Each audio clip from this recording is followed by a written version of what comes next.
Dahil nga nagpo-promote din talaga ako ng mga jewelry na talaga namang mga authentic Japan gold, Saudi gold. Yes, nagpo-promote ako niyan. Pero para sa mga may budget, may mga extra budget, medyo nakakaluwag-luwag sa buhay at ang mindset is for investment.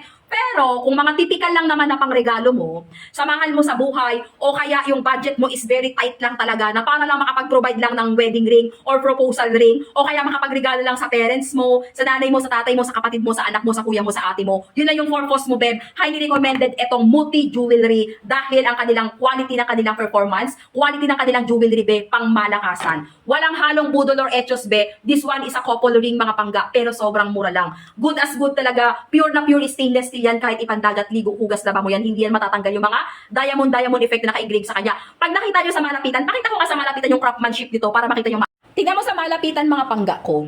Sino ba naman mag-aakala sa kanya? O di ba? Pag yun ang silipin yung kuko ko, yung singsing na lang yung tingnan mo.